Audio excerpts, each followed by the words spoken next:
We have reason to believe that there are individuals who have yet to come forward who may know or associate with the offender in this case. Police put the entire neighborhood on alert.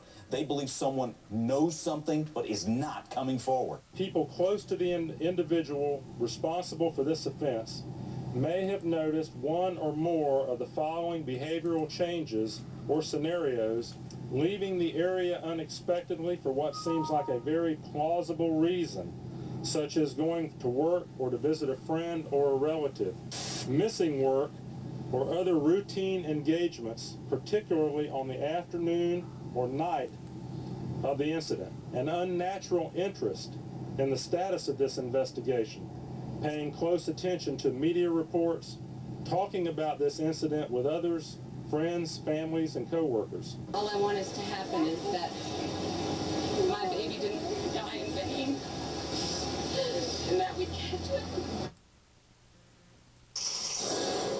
Yesterday was about Summer Thompson.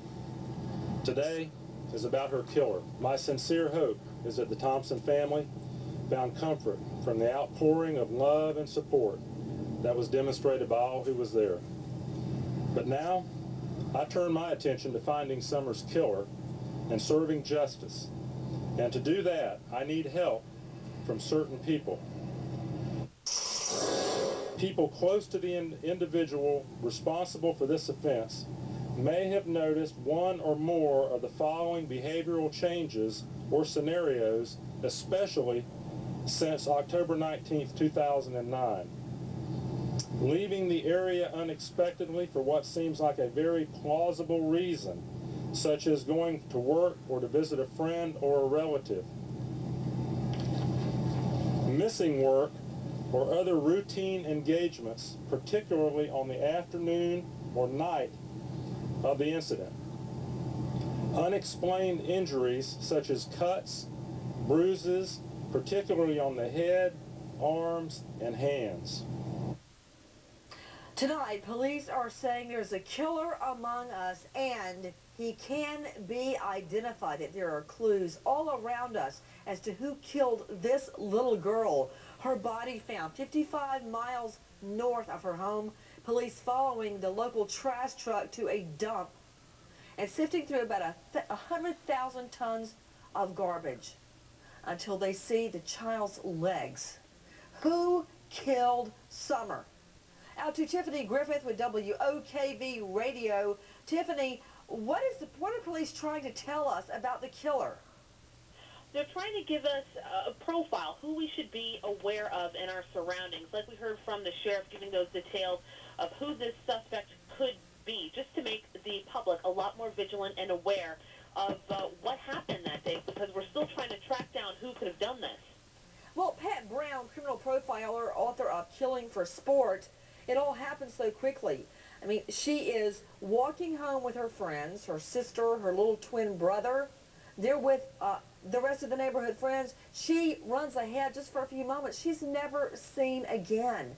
Mom did everything right. She raced home from work 4 o'clock, flagged down police to no avail. So, give me your deductions, Pat Brown. Who do you think is responsible? Use all that gray matter you've got up there and tell me what you think. Well, I do agree with the police that it is a local person, somebody right around there. Right there, why? Absolutely, because first of all, it's just somebody had a window of opportunity to grab her. I don't believe he had a vehicle. He's coming through town where he could have taken her and then zipped right out of town 10, 20, 30 miles and thrown her body in a ditch someplace. This guy had to throw her in a dumpster right there. That means he had really no way to move her someplace else. Why? Are you saying it was too far away from an interstate? Why? He may not have had a vehicle. That's one possibility. Or he may have just not had time to leave. Maybe he was doing this on his, he had to go home, perhaps. Somebody expected him. He had to go to work. Your theory is corroborated by the fact that her body was likely disposed of right there in the area. Exactly. Because that trash was from the neighborhood trash. Yes, it traveled 55 miles to the north, but it came from that neighborhood.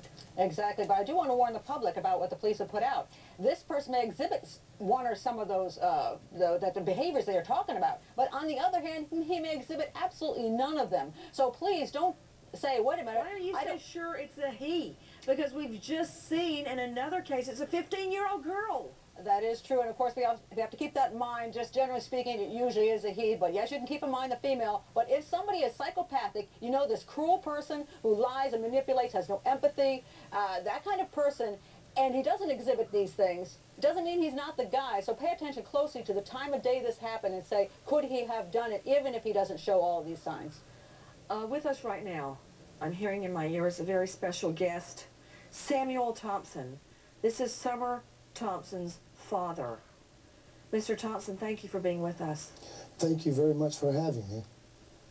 Mr. Thompson, I know that your grief is overwhelming, especially because you were in another town. You weren't there right on the scene when everything happened. I remember when I became a crime victim, I wasn't on the scene. I was a couple of 100 miles away. And I felt so helpless. There was nothing I could do. Nothing I could do to change anything. How did you learn Summer was missing? About 6:25 that evening, I got a call from the Clay County Sheriff's Department. And the first thing he said was, Mr. Thompson, don't freak out, but your daughter's missing, and we're going to find her. So at that time, that's when I realized my daughter was missing, and I can't tell you the wave of pain and fear that runs over your body, through your mind. You feel like your heart's just going to stop at that time. Mr. Thompson, my whole family, myself, my husband, my mother, my father, we were all in a little souvenir store in Florida. And my husband had John David, and all of a sudden I heard him call out, John David. And I looked across and I realized he didn't know where John David was. Oh, wow. And I can't even tell you, I felt it go from here to my toes. I can feel it right now. Just the fear that shoots through your body. Of course, I found him. He was all the way at the front of the store, about to go out the door when the next person opened it. And I can only imagine how you felt. What did you do? At that moment, you described the fear and panic that hits you right away. And I'm in a wheelchair. I've got a broken leg. I was in a car accident a month ago. And this is after you come home from Iraq, right? This is after I've come home from Iraq. And I've had a lot of doctor's appointments with the VA for the past 2 years, trying to get my disability and, you know, try to make a better life for my children after this. But, you know, I felt helpless because I wanted to run and grab and find her myself. You know, I wanted to get on my hands and knees and crawl to Florida, but I didn't have the means or the transportation. And, you know, right after that, as soon as everybody in my community found out, they came straight to me. Trinity Baptist Church. Well, did you make it there? Yes, I made it here to Florida. You're there. In fact, you're joining me now from Jacksonville. That's okay, right. What are cops telling you? I mean, it all happened so fast. And you and your wife were doing everything right. She was not alone. It was broad daylight. She was with a group of little friends, and she just ran ahead. That was it. Boom. She's gone. You know, whoever did this had to be watching and waiting for his moment, because, like you said, just briefly she ran ahead and was out of sight. So there, what, a 2 or 3 second window of somebody to grab my child and take her away from us and brutally murder her and throw her in the trash like she was nothing.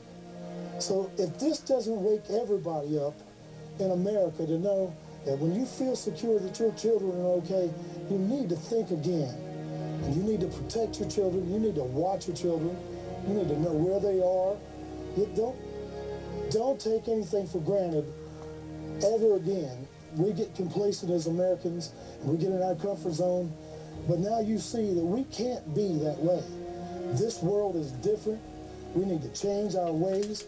We need to change our laws. The Jessica law now, NC.org, We need to make this part of every state in the United States. And I just hope everybody